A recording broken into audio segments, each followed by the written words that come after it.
Okay, everyone likes watching these unboxing videos, so I guess I might as well open this thing up. Stages power meter. It's going to be an Ultegra 6700 gray crank. 172.5 millimeter crank arm. Got some literature inside. Oh, let's see, some kind of caution thing that I probably won't read after I throw it right there. The insurance plan says you have to buy it, I think, within like 2 weeks. Yeah, within 14 days of purchase. A free month of Training Peaks and a free month of Strava if you're interested in that type of stuff. There's the crank arm. And let's see what's in here. It's plastic wrapped a little bit. Looks pretty good. Just on this cardboard. And there it is. Comes right out. And it's Ultegra 6700 with the gray color. You can see the power meter on the back side. Stages logo on the front side. I was told by the company you can use some rubbing alcohol and get that logo off if you don't want to have that on your crank arm, which I think I'll probably end up doing that. And what else is in here? It looks like a card with the serial number on it for the power meter and the Ant Plus ID. Something that I don't even know what it is. I'll probably look at that later. And then the user's manual. There's an electronic copy of this available on the Stages website. I always recommend downloading the electronic copy of every manual and saving it to your computer so you can throw these things away and not worry about keeping them somewhere. And then some Stages stickers so you can show how much of a true fan you are of this product. Probably not going to use those. But anyway, let's move on. Okay, so here's the actual crank arm itself. Ultegra 6700 gray, 172.5 millimeter length. And you can see the power meter is attached to the inside of it. Nice form-fitting case there. We have the actual power meter itself, and then of course here we have an Ant Plus ID, so you can use it to help verify it's paired to your head unit. And not a whole lot to talk about here. It did come with a little battery protector, so the battery was isolated. And all you have to do is pull it out and then shut the battery case. Not a whole lot to talk about there.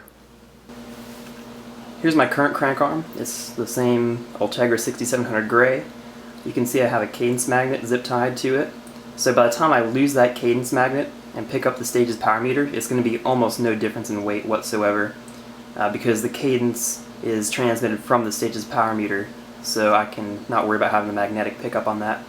Just a quick note, this is a giant TCR Advanced SL, and you can see the ride sense sensor and the non-drive side chainstay.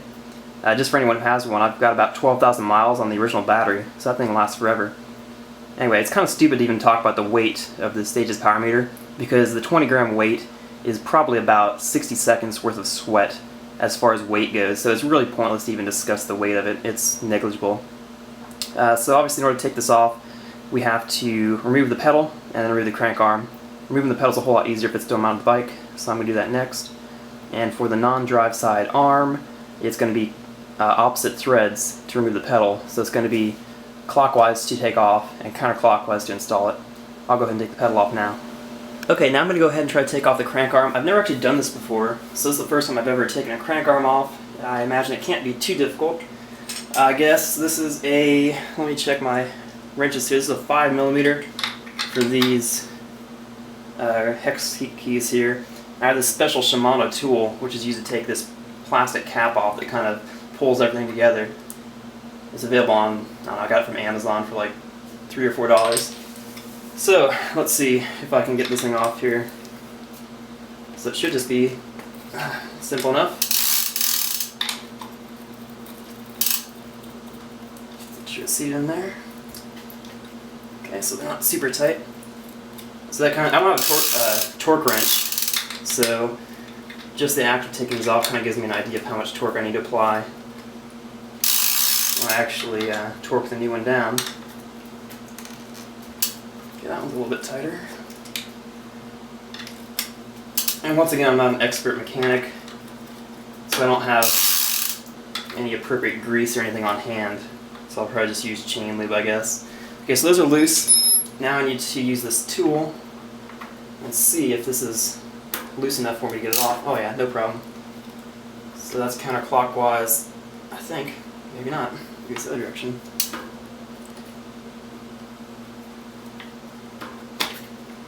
Actually, maybe it says on here, tighten is clockwise, so it's counterclockwise, just like normal. I was right the first time. There it goes, it's a little bit tough. Okay, there it's starting to come. It's kind of got a tight spot in it. There we go.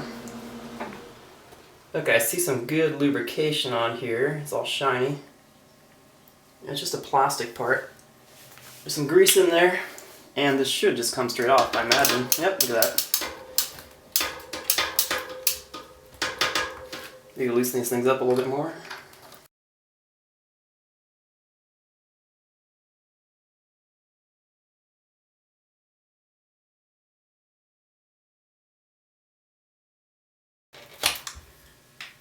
It's coming. There we go.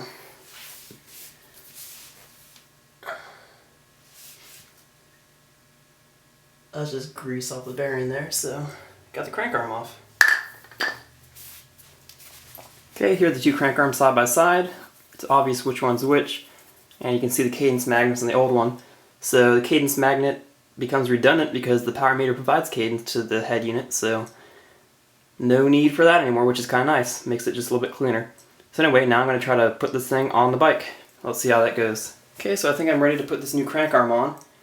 Obviously the important thing is that you get it 180 degrees opposite of the drive side crank arm. I won't even bother explaining why that is. If you want to experiment, I guess you're more than free to try. So let's see here. There's 180 off. It's splined, so that makes it pretty easy to not get it wrong. Okay, there we go. 180 degrees off. Now I need to put this part back on here, making sure we don't get it cross-threaded. And it was relatively tight. I want to say nearly as tight as you can get it. Maybe not. It is plastic threads, so you don't want to go too tight. Okay, one little. That's probably about tight enough. And we can't stop there, of course, because we have to tighten up these bolts. On the crank arm itself, it says you gotta use a torque wrench. I don't have one, so I guess I'll just be guessing. But it says 12 to 14 Newton meters, whatever a Newton meter is. So I'm just gonna alternate these back and forth, just like stem bolts. Try to equal tightness.